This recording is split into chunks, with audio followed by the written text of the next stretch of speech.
Hi friends, welcome to భక్తి ధర్మ మార్గం. మీ ఇంట్లో దరిద్ర దేవత ఉందని తెలిపే 5 సూచనలు ఇవే. లక్ష్మీదేవికి ఒక అక్క ఉందని, ఆమె దరిద్ర దేవత అని, జ్యేష్ఠాదేవత అని, అలక్ష్మి అని అంటారు.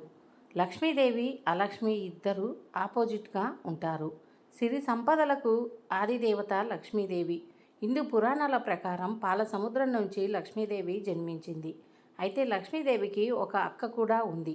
ఈ విషయాలు చాలామందికి తెలియదు. జీవితంలో లక్ష్మీ కటాక్షం ఉండాలని అందరూ కోరుకుంటూ ఉంటారు. అయితే లక్ష్మీదేవి సోదరి మాత్రం దేనికి చాలా వ్యతిరేకం. ఆమె పేరు అలక్ష్మి. పాల సముద్రం నుంచి మదించినప్పుడు దరిద్ర దేవత పుట్టింది. దరిద్ర దేవత తర్వాత ఆలాహలం పుట్టింది. ఆ తర్వాత లక్ష్మీదేవి పుట్టింది. లక్ష్మీదేవి పుట్టిన తర్వాత అమృత కలశం ధన్వంతరి అవతరించారు. పాల సముద్రం నుంచి పుట్టిన లక్ష్మిని తాను వివాహం చేసుకోవడానికి విష్ణువు భావిస్తాడు. అయితే అప్పుడు లక్ష్మీదేవి తనకన్నా పెద్దది అయిన సోదరి వివాహం జరిగిన తర్వాతే వివాహం చేసుకుంటానని అంటుంది. దీనితో అలక్ష్మికి తగిన వరుడి కోసం శ్రీహరి ఎంతో వెతికాడు. దరిద్ర దేవతను పెళ్లి ఆడటానికి ఎవరు అంగీకరించరు. చివరికి ఉదాల మహర్షి ఒప్పుకొని ఆమెని పెళ్ళాడుతానని చెప్తాడు.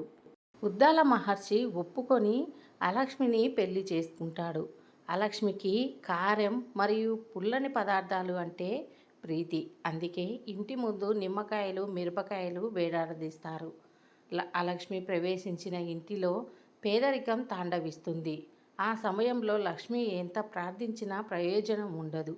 ఎందుకంటే అలక్ష్మి ఉన్న చోట లక్ష్మి ఉండదు. అక్కా చెల్లెళ్ళు అయినప్పటికీ లక్ష్మికి అలక్ష్మికి అస్సలు పడదు. వాళ్ళిద్దరూ ఎప్పుడూ ఒకే చోట కలిసి ఉండరు. ఏ మనిషి కూడా దరిద్ర దేవత ఇంట్లో ఉండాలని కోరుకోడు. ఎందుకంటే దరిద్ర దేవత ఉన్న ఇంట్లో ఉంటే ఎప్పుడు దరిద్ర దేవత ఇంట్లో ఉంటే కొన్ని సూచనలు మనకు కనిపిస్తూ ఉంటాయి. అలాంటి సూచనలు కనిపించినప్పుడు దరిద్ర దేవత వెళ్ళగొట్టే పరిహారాలు చేయాలి. అప్పుడే దరిద్ర దేవత మీ ఇంటిని వదిలి వెళ్తుంది. మరి ఇంతకీ దరిద్ర దేవత ఇంట్లో ఉంటే ఎలాంటి సూచనలు కనిపిస్తాయి అన్న విషయాలు ఈ వీడియోలో తెలుసుకుందాం. దానికంటే ముందు మీరు ఈ ఛానల్ని మొదటిసారిగా చూస్తుంటే సబ్స్క్రైబ్ చేసి పక్కనే ఉన్న bell button all option press చేయండి. వీడియో ఎక్కడ స్కిప్ చేయకుండా చూసేయండి. మొదటి సూచన ఏమిటంటే, ఎవరి ఇంట్లో అయితే అందరూ ఎప్పుడూ నీరసంగా ఉంటారో ఆ ఇంట్లో దరిద్ర దేవత ఉందని అర్థం చేసుకోవచ్చు. అలాగే మరికొంతమంది ఇళ్లల్లో చూస్తే ఆ ఇంట్లో వారు ఎప్పుడూ నీరసంగా ఓపిక లేనట్టు ఉంటారు. ఏ పని చేయడానికి గబగబా చెయ్యలేరు. ఏ పనిని గబగబా చెయ్యరు. నిదానంగా ఎందుకు రా బాబు అన్నట్లు చేస్తూ ఉంటారు. అలా ఇంట్లో వారందరూ కారణం లేకుండా నీరసంగా ఉన్నారంటే ఆ ఇంట్లో దరిద్ర దేవత అనగా జ్యేష్ఠాదేవత ఉందని సంకేతం. ఇక రెండవ సంకేతం సూచన ఏమిటంటే, ఏ ఇంట్లో దరిద్ర దేవత ప్రవేశించి నివాసం ఏర్పరచుకుంటుందో ఆ ఇంట్లో పిల్లలు తల్లిదండ్రుల మాట వినరు, మొండికేస్తూ ఉంటారు, పెద్దవాళ్లకు ఎదురు చెప్తూ ఉంటారు, పెద్దల పట్ల అస్సలు గౌరవం చూపించరు. ఇది దరిద్ర దేవత ఇంట్లో ఉందని తెలిపే రెండవ సూచన. ఇక మూడవ సూచన ఏమిటంటే, ఆడవాళ్ళు ఊరికే ఏడవటం. ఏ ఇంట్లో దరిద్ర దేవత ఉంటుందో ఆ ఇంట్లో ఆడవాళ్ళు చిన్న చిన్న విషయాలకే ఏడుస్తూ ఉంటారు. చిన్న చిన్న మాటలకే ఏడుస్తూ ఉంటారు. అలాగే మీ ఇంట్లో ఆడవారు కూడా చీటికి మాటికి ఏడుస్తూ ఉంటే దరిద్ర దేవత మీ ఇంట్లో తిష్ట వేసుకొని కూర్చుంటుంది. ఇది దరిద్ర దేవత మీ ఇంట్లో ఉందని తెలిపే మూడవ సంకేతం. ఇక నాలుగవ సంకేతం ఏంటంటే, అన్నం పప్పు తరచుగా మాడిపోవటం. ఏదైనా కూరలు చేసేటప్పుడు మర్చిపోయి అవి మాడిపోవటం, అన్నం చేసేటప్పుడు మాడిపోవటం, అలాగే పప్పు కూడా నీరు తక్కువై కుక్కర్లో వేసినా చెరవలో వేసినా అవి మాడిపోతూ ఉంటుంది.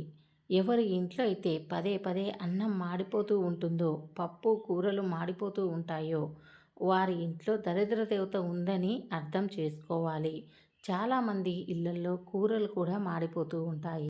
ఇక ఐదవ సంకేతం ఏంటంటే, ఇంట్లో దుర్వాసన. కొంతమంది ఇళ్లల్లో ఒక రకమైనటువంటి బూజుల వాసన, దుర్వాసన వస్తూ ఉంటుంది. ఇల్లంతా శుభ్రం చేసినా ఆ వాసన పోదు. ఎందుకంటే అది దరిద్ర దేవతతో పాటు వచ్చిన వాసన, మీ ఇంట్లోకి వచ్చిన వాసన కాబట్టి మీరు ఎన్ని చేసినా ఆ వాసన పోదు. ఇలా దుర్వాసన రావటం అనేది దరిద్ర దేవత ఉందని తెలిపే 5వ సంకేతం. దరిద్ర దేవత ఇంట్లో ఉండటం వలన మనం ఎప్పుడు కూడా సంతోషంగా ఉండలేము. ఏదో ఒక రక బాధల్ని పట్టి పీడిస్తుంది. మరి ఈ దరిద్ర దేవతను బయటకు పంపించాలంటే కొన్ని ప్రత్యేకమైన చిట్కాలు పాటించాలి. మరి ఆ చిట్కాలు ఏంటంటే, ప్రతిరోజు స్నానం చేసిన తర్వాత చిటికెడు పసుపు నీటిలో కలిపి ఆ పసుపు నీటిని ఇల్లంతా అన్ని గదుల్లోనూ చల్లాలి. అలా చల్లితే దరిద్ర దేవత తొందరగా ఇల్లు వదిలి వెళ్ళిపోతుంది.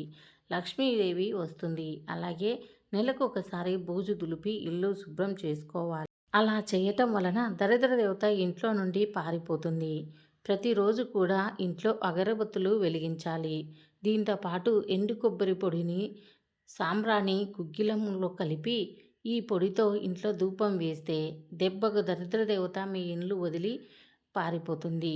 ఎందుకంటే ఈ ధూపం చాలా శక్తివంతమైనది. ఇలా చేయటం వల్ల దరిద్ర దేవత ఇంట్లో ఉందని తెలిపే సంకేతాలు కనిపించవు. ఈ చిన్న చిన్న చిట్కాలు పాటించినట్లయితే తప్పక దరిద్ర దేవత మీ ఇంటి నుండి వదిలి వెళ్ళిపోతుంది. ఏ పనులు చేయటం వలన దరిద్ర దేవత మన ఇంట్లోకి ఆకర్షింపబడుతుందో ఇప్పుడు తెలుసుకుందాం. మన జీవితంలో ఎన్నో తప్పులు చేస్తూ ఉంటాము. అవి చిన్న తప్పులే కదా అని తెలియక తీసుకుంటూ ఉంటాము. కానీ అవే మన పాలిట శాపాలుగా మారుతాయి. మన ఇంట్లో దరిద్ర దేవత తిష్ట వేసుకొని కూర్చోవటానికి కారణాలవుతాయి. తెల్లవారిన తర్వాత అంటే పొద్దు పొడిసిన తర్వాత కూడా చాలాసేపు నిద్రించకూడదు.